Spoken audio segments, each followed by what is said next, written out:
Iran का Israel पर 30 तबाहकुन मिसाइलों से हमला। हैफा में जबरदस्त धमाके, 2 इमारतों में आग भड़क उठी। ईरानी मिसाइलों ने राफेल मिलिट्री कंपनी को तबाह कर दिया। ईरानी फौज का कहना है इसराइल में अहम अहदाफ को निशाना बनाने में कामयाब हो गए। इसराइली वज़ीर आज़म नेतन्याहू के घर पर भी बमबारी। ईरानी हमलों में 14 इसराइली हलाक, 380 से ज़ायद जख्मी हो गए। 9 इसराइली जख्मियों की हालत तशवीशनाक। तल अबीब के करीब बैत-ए-याम के इलाके में 35 इसराइली लापता हो गए। इसराइली फौज की शहरियों को महफूज पनाहगाहों में रहने की हिदायत। पूरे इसराइल में सायरन बज उठे। ईरान ने इसराइल पर सुपरसोनिक और बैलिस्टिक मिसाइल दागे हैं। तल अबीब, मकबूजा, बैतुल मक़दस और हैफा धमाकों से गूंज उठे। हैफा में ड्रोन हमले से रिफाइनरीज में भी आग लग गई। वस्ती इसराइल में कई इमारतें तबाह, आग भड़क उठी। वाइजमैन इंस्टीट्यूट ऑफ साइंस ईरानी हमलों में मुतासर। पासदारान इनकलाब का हैफा में इसराइल की अहम तंसीबात को निशाना बनाने का दावा। कहा कि खैबर, बदर और अमाद मिसाइलों से हैफा और तल अबीब को निशाना बनाया। ईरानी आर्मी चीफ अमीर हातमी का कहना है दुश्मन ने तवानाई स्ट्रक्चर पर हमला करके एक और रेड लाइन अबूर की। इस बार मजीद मौसर और फैसलाकुन हमलों के साथ इसराइल को जवाब देंगे। ईरानी सेंट्रल हेडक्वार्टर्स के कमांडर मेजर जनरल शादमानी ने कहा इसराइल पर हमले मजीद तेज करेंगे। इसराइली हमले रुकने तक कार्रवाइयां जारी रहेंगी। इसराइल ने अपनी फजाई हुदूद बंद कर दी। एमरजेंसी के नफाज की मुद्दत 30 जून तक बढ़ा दी।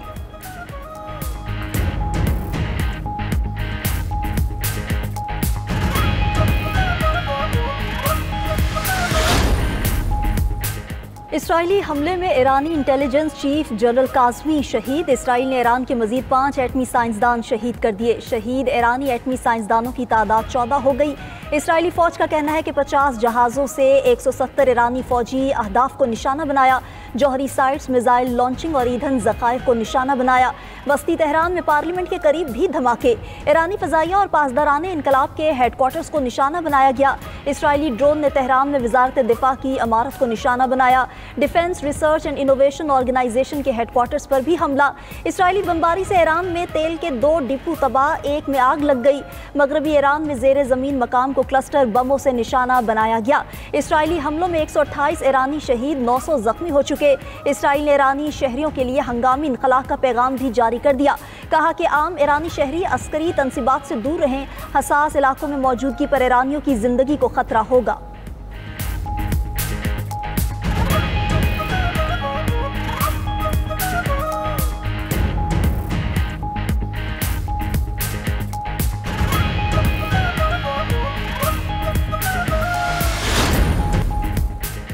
ईरान के साथ जंगबंदी के लिए कोशिशें शुरू हो गई। इसराइली मीडिया का दावा। कहा कि इसराइल की ईरान से मुआहिदे के लिए बातचीत हो रही है। इसराइल के पास अभी तक जंगबंदी की कोई ठोस तजवीज़ मौजूद नहीं। दूसरी तरफ इसराइली वज़ीर आज़म नेतन्याहू का कहना है कि ईरान के जौहरी प्रोग्राम को नुमाया तौर पर नुकसान पहुँचाया है। नतंज और अस्फहान जौहरी तंसीबात को शदीद नुकसान पहुँचाया। हम ईरान को जौहरी हथियार रखने की इजाज़त नहीं दे सकते। हमारे असल अहदाफ फौजी और जौहरी मकामात हैं।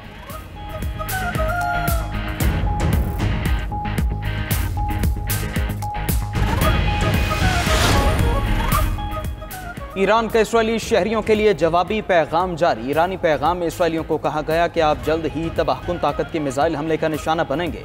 इसराइली शहरी असलहा प्लांट्स और एटमी तंसीबात से दूर रहें। इसराइली फौजी तहकीकी इदारों और रिफाइनरीज वाले इलाकों से निकल जाएं। इसराइली फौरी तौर पर अपना मुल्क छोड़ दें।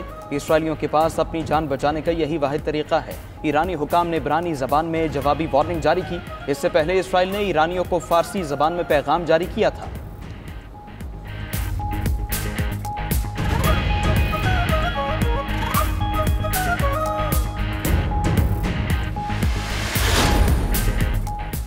इसराइल के हमलों में अमेरिका बराबर का शरीक है। हमलों के पीछे अमरीकी पुश्तपनाही के सबूत मौजूद हैं। अमेरिका को इसका खमियाजा भुगतना पड़ेगा। ईरानी वज़ीर ख़ारजा अब्बास अराग़ची की प्रेस कॉन्फ्रेंस वाज़ेह किया कि तेहरान इसराइल पर जवाबी हमले अपने दिफा में कर रहा है। हम जंग को बढ़ाना नहीं चाहते, लेकिन अगर मजबूर किया गया तो ईरान पीछे नहीं हटेगा। एटमी तंसीबात और तवानाई के ढांचों पर हमले जंग को खलीज फारिस तक ले आए हैं। अब्बास अराग़ची मजीद बोले कि इसराइल ने हमला करके जौहरी मुज़ाकरात सबोताश किए।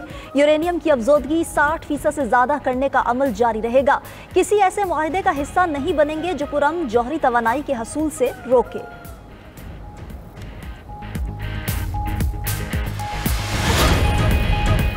ईरान की एटमी अदम फैलाव के मुआहिदे से अलग होने की धमकी। अक़वाम मुत्तहिदा में ईरान के मुस्तकिल मंदूब सईद इरावानी ने सलामती कौंसिल में जमा कराए गए खत में कहा कि बरतानिया, फ्रांस और जर्मनी बेबुनियाद इल्जामात लगा रहे हैं। अगर ये तीनों ममालिक ईरान पर पाबंदियां बहाल करने की कोशिशों में मसरूफ रहे तो ईरान एटमी अदम फैलाव के मुआहिदे NPT से दस्तबरदार हो जाएगा। मगरबी इक़दामात का मुतनासिब जवाब दिया जाएगा। आर्टिकल 10 के तहत NPT से अलहदगी इख्तियार करने का अमल शुरू कर दिया जाएगा।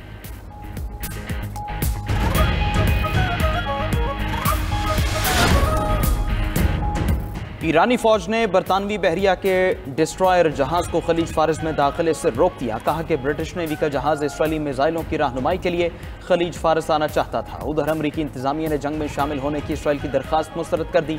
साथ ही अमरीका ने यूक्रेन से मिसाइल दिफाई निज़ाम मशरक़ वस्ता मुंतकिल कर दिया। वज़ीर दिफा पीट हेग्सेथ ने तस्दीक करते हुए कहा कि खित्ते में अपने लोगों को बचाने के लिए तमाम तर वसाइल इस्तेमाल करेंगे। बरतानवी वज़ीर आज़म कीयर स्टारमर का अपने जंगी तैयारे मशरक़ वस्ता में तैनात करने का फैसला। कहा फौजी असासे मुंतकिल करने का मकसद किसी भी मुमकिन सूरत हाल से निपटने के लिए तैयार रहना है। आलमी बरादरी ईरान इसराइल जंग रुकवाने के लिए मुतहरिक। चीन और तुर्किया ने जंग बंदी के लिए सालसी की पेशकश कर दी। तुर्क सदर रजब तैयब उर्दवान का अमरीकी हममनसब ट्रंप से राब्ता। कहा कि जंग खत्म करने का वाहिद रास्ता मुज़ाकरात हैं। चीन ने ईरान पर इसराइली हमलों की खुलकर मजम्मत की। चीनी वजीर खारजा वांग जी के ईरानी और इसराइली हममनसबों को फ़ौन जंगबंदी के लिए किरदार अदा करने की पेशकश कर दी। सऊदी वली अहद मोहम्मद बिन सलमान का ईरानी सदर मसूद पेज़ेश्कियान से राब्ता। कहा कि पूरी इस्लामी दुनिया ईरान के साथ है। इसराइली हुकूमत ईरान के साथ तनाज़ा बढ़ाना चाहती है। इसराइल चाहता है कि अमरीका को इस जंग में शामिल किया जाए। ईरानी सदर पेज़ेश्कियान ने कहा कि सऊदी अरब और ईरान मिलकर खित्ते को पुरअमन बनाएंगे। सऊदी वली अहद मोहम्मद बिन सलमान और तुर्क सदर के दरमियान भी राब्ता हुआ। दोनों रहनुमाओं ने नेतन्याहू हुकूमत को इलाकाई इस्तेहकाम के लिए बड़ा खतरा करार दिया। अमरीका का ईरान जंग में मुलव्विस होना इसराइली साजिश करार। इसराइल अमरीका को ईरान के खिलाफ जंग में झोंक देगा। CIA के साबिक अफसर ने 11 साल पहले अमरीका को खबरदार कर दिया था। फिलिप जेराल्डी ने 2014 में अमरीका को खबरदार करते हुए कहा था कि ईरान से जंग इसलिए नहीं होगी कि अमरीका को कोई खतरा है, बल्कि जंग इसराइली लॉबी के प्रोपेगेंडे की वजह से होगी।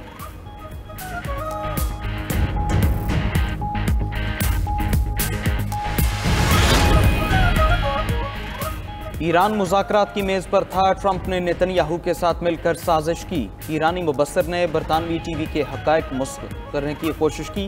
बेनकाब कर दी है। प्रोफेसर मोरदी ने बरतानवी TV के एंकर से कहा हक़ाइक़ मस्त करने की कोशिश ना करें, आपकी हुकूमत और मीडिया बेनकाब हो चुका है। यूरेनियम अफजोदगी पर अमरीका का मौक़िफ़ पहले कुछ और था। ईरान पर हमले के बाद अमरीका ने मौक़िफ़ अचानक बदल लिया।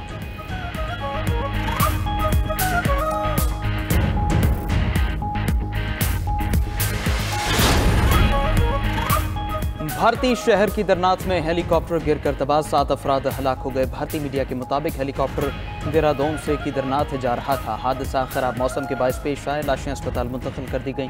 उधर बरतानवी F-35 लड़ाका तैयारी की भारत में हंगामी लैंडिंग ईंधन की कमी की वजह से हफ्ते की रात रियासत केरला में की गई। जंगी तैयारे ने मुमकिन तौर पर एयरक्राफ्ट कैरियर से उड़ान भरी थी।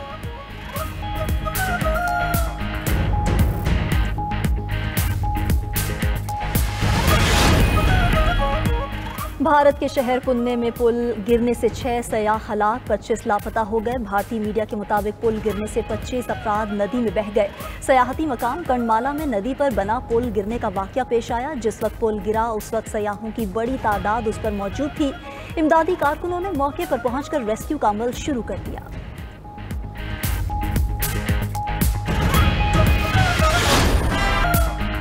वाशिंगटन में अमरीकी फौज की 250वीं सालगिरह की शानदार परेड सदर ट्रंप, वज़ीर दिफा पीट हेग्सेथ और दीगर आला फौजी हुकाम शरीक हुए। 7000 फौजी एहलकार और 150 से जायद फौजी गाड़ियां परेड में शामिल। मुख्तलिफ अस्करी दस्तों, जदीद हथियारों और तैयारों की नुमाइश की गई। सदर ट्रंप ने बुलेट प्रूफ शीशे के पीछे से परेड का नजारा किया। ट्रंप ने अमरीकी फौजियों को खिराज अकीदत पेश किया और उनकी बहादुरी की तारीफ की।